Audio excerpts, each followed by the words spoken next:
পরে সামনেটা কেটে ফেলা যাবে। আসসালামু আলাইকুম। এখন ডানে যাও। রাত 12টা বাজে। আমরা আমাদের স্বল্পদৈর্ঘ্য চলচ্চিত্র রক্তছায়ার ডাবিং থেকে ফিরছি। অনেক রাত হয়ে গেছে। 15 মিনিটের একটা শর্ট ফিল্ম, বাট ফুল লেন্থের আয়োজন। 2-3 দিন লাগবে ডাবিং শেষ করতেই।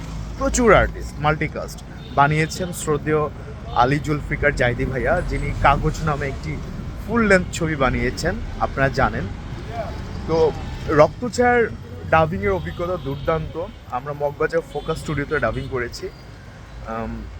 অনেক প্রফেশনাল ডাবিং করেছেন। এটা অনেক ভালো লাগছে, ভাইয়া কোনো কম্প্রোমাইজ করেন নাই। এটাতে অভিনয় করেছেন রুনা খান আপু, দুজন মিস ওয়ার্ল্ড বাংলাদেশ সঞ্চিতা এবং তোরসা, আমি আফফান মিদুল আছি, চিত্রনায়ক আমান রেজা আছেন, এছাড়া আরও অনেকেই আছেন। তো আশা করি খুব ভালো হবে কাজটা। ভাইয়ার প্ল্যান আছে বড় বড় ফিল্ম ফেস্টিভ্যালে পাঠাবে। আমরা যাতে কামিয়াব হতে পারি, আমাদের জন্য দোয়া করবেন। কামিয়াব আমরা আমাদের লক্ষ্যে যাতে পৌঁছাতে পারি, কাজটা যাতে ভালো হয়।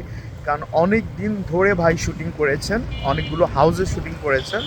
মানে শুনতে মনে হচ্ছে শর্ট ফিল্ম 15 মিনিটের, কিন্তু আমি বললাম না, মোটামুটি ছোটোখাটো বাজেটের একটা ফুল লেন্থ ছবি হয়ে যেত।